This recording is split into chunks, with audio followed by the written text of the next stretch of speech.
Hi guys, today we've got a couple projects to get done. We've got a little bit of perennial cutback to do, and we need to transplant a few more perennials. I'm going to start in the front flower bed because it is shaded right now. It's mid-morning, but it is getting quite warm and humid already. So I figured let's start in the front flower bed in the shade, and then we'll work our way towards the back. We're going to start in this flower bed, and doesn't it just look so beautiful? Here's our volunteer summer squash. You can see how big it's getting. It's trailing in front of the hydrangea and now it's going back towards the blue spruce. But right over here, we've got our pink profusion salvia, and you can see that it's already flushed out its first set of blooms, but it still has a little bit of color on it because of the calyx. So even when they're not in bloom, they still provide a little bit of color. But I want to shear them all back so they can reflush with a second set of blooms. But see, we've still got a little bit right here on this one plant, but I'm not too worried about it because the pollinators still have the entire Nepeta hedge to feed on. And then we are going to be transplanting these two Nephophias to the back garden right by the crabapple and the weeping blue spruce. The best time to transplant anything is late winter, early spring, before the plants have had a chance to break dormancy. You can get them dug up and into their new homes before they wake up. Now there are circumstances and situations where we just don't get around to it in time, so we have to do it a little later, like now, where, for instance, the Nephophia is in bloom. Is it okay to transplant it? Yes. Will it shock and stress a little more? Probably. We may see a little bit of bloom wilt, but I'm okay with that. They are pretty hardy and they do transplant well, so I think we're going to be fine. I want to start by cutting back the salvia, then we'll dig up the Nephophyia and get them transplanted in the back garden.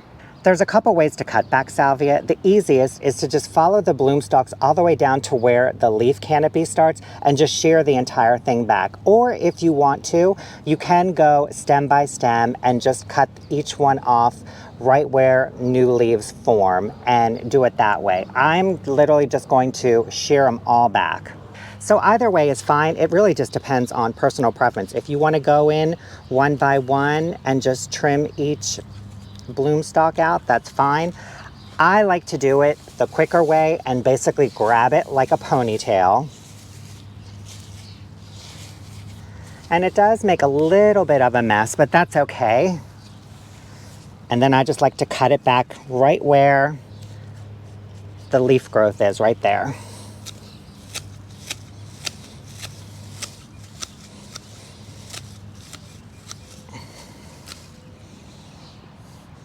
And then we just end up with a little handful of spent blooms.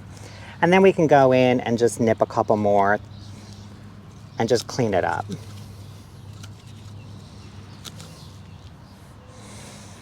And that's it.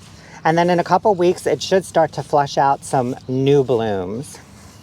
Not that difficult and quite satisfying. So I'm going to get the rest of them cut back, then we'll dig up the Nephophyia and get it transplanted in the back garden.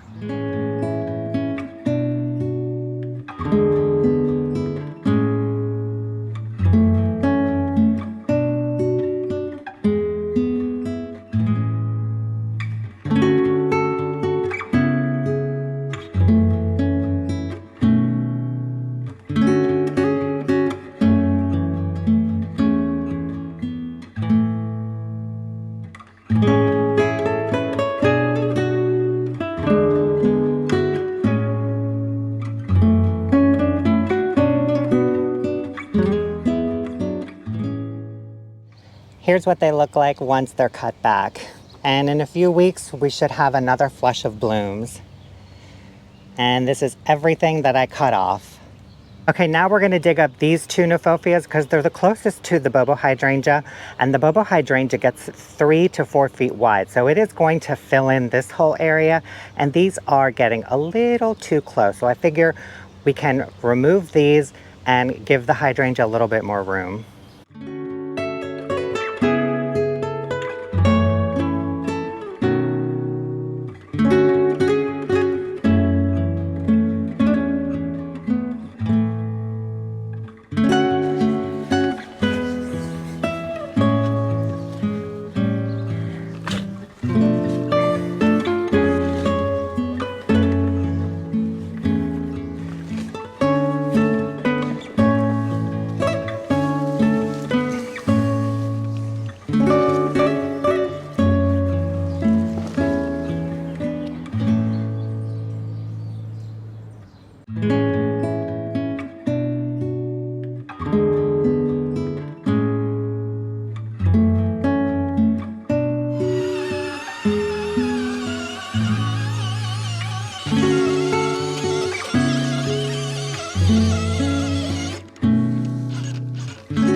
We got the Kniphofia transplanted and it looks so good.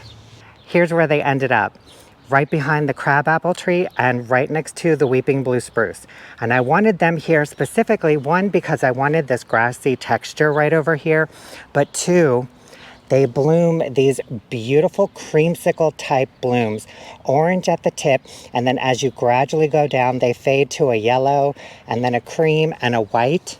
And that color goes so well with the blue from the weeping blue spruce.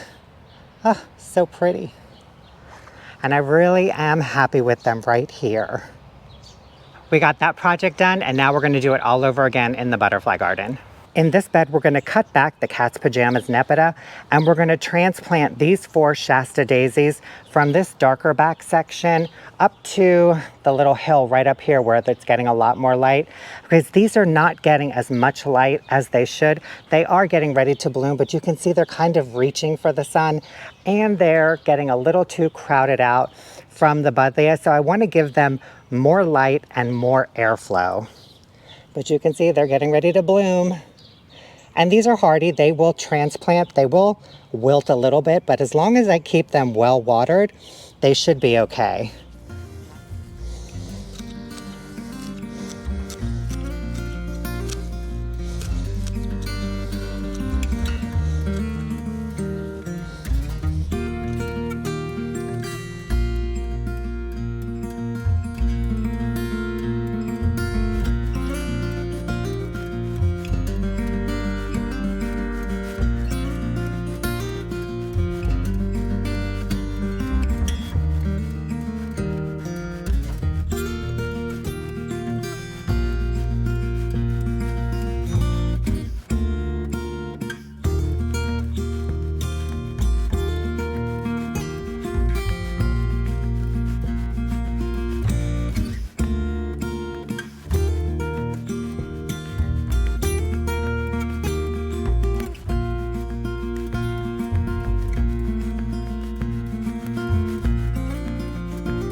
We're all done in the butterfly garden. We did a little perennial cutback. We transplanted 4 Shasta daisies. I did have to dig up one of the back to the fuchsia salvias because it didn't survive our most recent transplant project.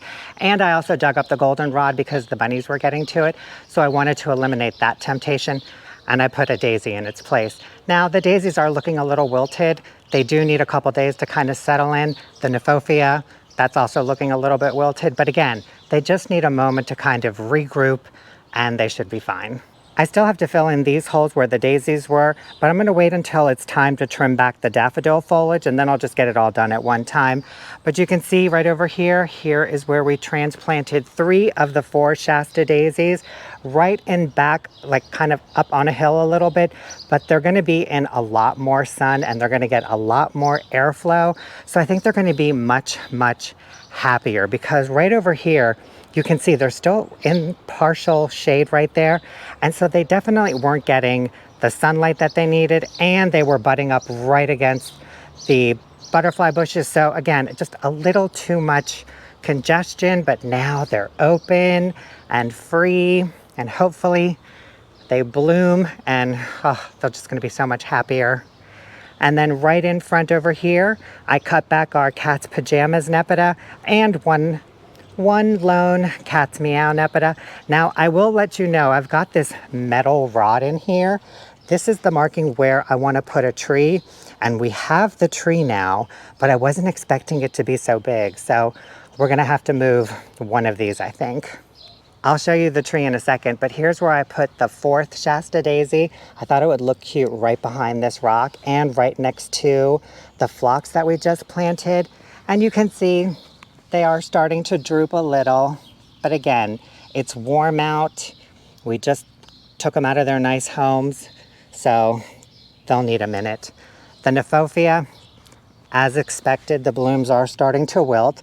I did water them all in. Everything has been watered in, and I will keep this area moist and water them daily so they have enough hydration, but they'll perk back up.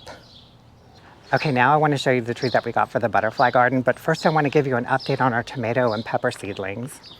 Look at all these tomatoes. Can you believe how big they've gotten? Look at this. Amazing. Now I did come in here last night and I labeled every single one of these, and I needed to space them out a little bit further. So you can see I brought out a few more trays and repositioned them every other slot so they have a little bit more airflow, but I can't believe how big they are. And they look so good. These are pretty much ready to plant. And over here on our kitchen stoop, we've got our basil and our pepper plants. These are Halafuegos, and don't they look good? They look so green and healthy. Oh, I can't wait to get some of these in the ground too. And now if we swing over here to where the tomato bed is, this is where our Carolina Sweetheart redbud is. Look at this tree, you guys. I'm just gonna show you this real quick. I did post a reel on Instagram about this when we got it, but it was so windy we couldn't plant it. And I was not expecting to get a tree this size, so you can see the root ball is quite a bit bigger. But isn't it gorgeous? Look how tall it is. That's why we're gonna have to do a little rearranging with the Nebeta to accommodate a bigger root ball. And I am totally okay with that because again, I was not expecting to find this tree in this size, and I'm so happy that I did. And I can't wait to get it in the ground. And you guys, that is it for our video today. Thank you so much for watching. I hope you enjoyed it, and we will see you in the next one. Bye.